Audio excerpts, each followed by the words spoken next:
Hello အားလုံးပဲမင်္ဂလာပါကျွန်တော်တော့ IGP Network Training Center ကနေစာသင်ကြားပို့ချပေးနေတဲ့ဆရာနိုင်ဖြစ်ပါတယ်ကျွန်တော်ဒီနေ့ပြပြသွားမယ့်အကြောင်းအရာကတော့ Microsoft Windows Server တွေမှာ domain တည်ဆောက်တဲ့ configuration တွေပဲဖြစ်ပါတယ်အရင်ဆုံးကျွန်တော် network လေးကို check လုပ်မယ်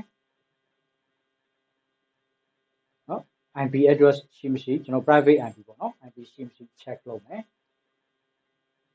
example ကျွန်တော် private IP လေးတစ်ခုပေးလိုက်မယ် 191.168.200 ပေါ့နော်ပေးလိုက်မယ်ပြီးရင် subnet mask okay ကျွန်တော် domain ဆောက်ဖို့တက်ကကျွန်တော်မှာ IP ပေးထားပြီးသားဖြစ်ရမယ်ပြီးလို့ရှိရင်ကျွန်တော်တို့ server manager ဆိုတာလေးသွားမယ်ဒီ Microsoft Windows Server အခုကျွန်တော်လုပ်ပြမှာ2019ပေါ့နော် Windows Server ဒီမှာတော့ဒီတစ်ခုခု installation လုပ်ချင်တယ်ဆိုရင် server manager လေးကိုသွားတယ်အဲ့မှာကျွန်တော် manage ဆိုတာရှိတယ်အဲ့မှာ role service တွေ install လုပ်တယ် remove လုပ်မယ်ဆိုလည်းအဲ့ထဲကနေပဲ remove ပြန်လုပ်ရတယ် add role ပေါ့နော်ဒါလေးကတော့ကျွန်တော် next လုပ်လိုက်ရပါတယ်အဲ့ထဲမှာ edit directory domain service ကို install လုပ်ရအောင်နော် add feature next confirm ပေါ့နော် reset လုပ်ဖို့လိုရင် service ကို reset လုပ်ရမယ်ပြီး install ဆိုတာလေးပေါ့မယ်ခုနပြောသလိုပဲကျွန်တော်ဒီ row server နဲ့ပတ်သက်တဲ့ row service တွေအားလုံးဒီ server manager တွေက row manage တွေက add row installation လုပ်မယ်ဆို add row uninstall လုပ်မယ်ဆိုလို့ရှိရင်တော့ remove row ပေါ့နော်ကျွန်တော်ဒီ AD ဒီ Microsoft က edit directory domain service ပေါ့နော်သူကဒီ service ကဘာတွေအဓိကလုပ်လို့ရလဲဆိုလို့ရှိရင်ကျွန်တော် domain ဖြစ်သွားပြီဆိုတာနဲ့ဒီ workgroup server ထက်ပို့ပြီးတော့ security level ပိုပြန်လာတယ်နောက်တစ်ချက်က user တွေအများကြီးကို manage လုပ်နိုင်တယ် administration လုပ်နိုင်တယ်နောက် permission level တွေကန့်သတ်နိုင်တယ်နောက် user တွေ group တွေအများကြီးထိန်းချုပ်လို့ရပါမယ်เนาะအဲ့ service တွေအသုံးပြုခြင်းတဲ့အတွက်ကြောင့်ကျွန်တော်တို့ဒီ edit directory domain service ကို install လုပ်ရခြင်းဖြစ်တယ်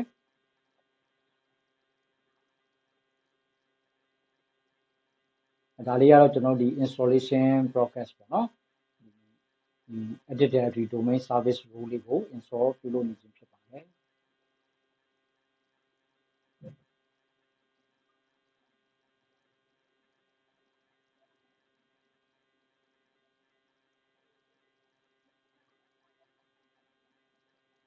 ဒါလေးခဏစောင့်လိုက်မယ်เนาะ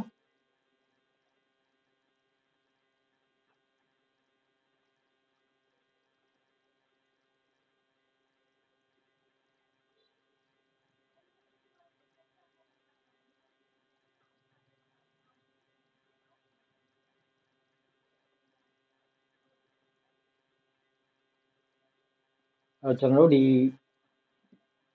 workgroup level နဲ့ domain level ပေါ့เนาะ domain level ဆိုလို့ရှိရင်သူdomain ရဲ့အောက်မှာရှိတဲ့ client တွေ domain client တွေကိုသူက manage လုပ်လို့ရမယ် administration လုပ်လို့ရမယ် permission level တွေကန့်သတ်လို့ရမယ်နောက်တစ်ခုက control လုပ်လို့ရမယ်ပေါ့နော်ဒီလိုမျိုး service တွေကိုအသုံးပြုချင်တယ်ဆိုလို့ရှိရင်တော့ကျွန်တော်ဒီ domain ဆိုတာလေးစတင်ပြီးတော့ create လုပ်ပေးရတယ်ဒါဆိုကျွန်တော် installation ပြီးသွားပြီ configuration require ပေါ့နော်ကျွန်တော်အဲ့မှာ notification လေးရှိတယ်အဲ့ဒါလေးတွားလိုက်ပြီးရင် promote this server ဆိုပြီးမယ်ပြီးလို့ရှိရင်ကျွန်တော်အောက်မှာ add a new forest ပေါ့နော်ဒီမှာကျွန်တော် private domain လေးတစ်ခုပေးရမယ်ဒီဆိုပဲကျွန်တော် itp.com လို့ပေးလိုက်မယ် next ဒါကြတော့ကျွန်တော်ဒီ edit directory ရဲ့ restore mode administrator password ပေါ့နော်ဒီ AD ကိုကျွန်တော် restore ပြန်လုပ်ချင်ရင်ဒီ password သိမှရမယ် password လေးတစ်ခုပေးရမယ်မပေးလို့မရဘူးပေါ့နော်ပြီးရင် next ဒါ next လုပ်လိုက်ရတယ်ကျွန်တော်အဲ့မှာ domain ရဲ့ net BIOS name ကိုသူ auto create လုပ်သွားလိမ့်မယ်များသောအားဖြင့်တော့ဒီကျွန်တော်ပေးတဲ့ domain ရဲ့ first name ကို domain name net BIOS name ဖြစ်သတ်မှတ်တယ်ကျွန်တော် itp.com ဆိုတော့ itp လို့ default ပေးလိုက်တယ်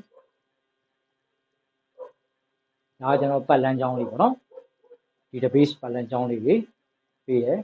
ဒါသူ prerequisite ကို check လုပ်တယ်ကျွန်တော်ဒီ domain server တိစောက်ဖို့အတွက်လိုအပ်ချက်တွေပေါ့နော်ခုနကကျွန်တော်အားလုံးကိုသူ check လုပ်မယ်ပြီးတာနဲ့ကျွန်တော် install လုပ်သွားလိမ့်မယ်အဲ့တော့ဒါလေးကတော့ Active Directory domain service ကိုဘယ်လို install လုပ်ရတယ်နောက်တစ်ချက်က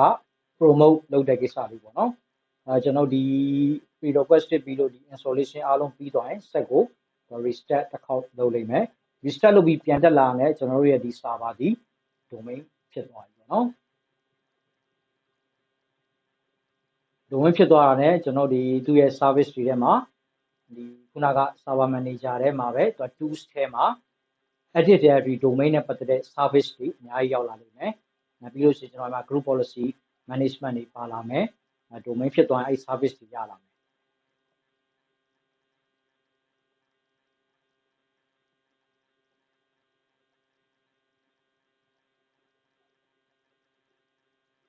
ဒါလေးပြီးလို့ရှိရင်သူ restart auto restart လုပ်လိမ့်မယ်ပေါ့နော်ဒါဒီ okay restart လုပ်ပြီးတော့ close လုပ်လိုက် restart လုပ်ပြီးတော့ပြန်တက်လာတယ်ကျွန်တော်ဒါ domain server ဖြစ်သွားပြီ okay ဒါဒီနေ့ကတော့ကျွန်တော်ဒီ Microsoft Windows Server တွေမှာကျွန်တော်အခုပြတာတော့ Windows Server 2019ပါWindows Server တွေမှာ domain server ဘယ်လို create လုပ်မလဲဆိုတာလေးကိုသင်ပြခြင်းဖြစ်ပါတယ်အားလုံးကိုကျေးဇူးတင်ပါတယ်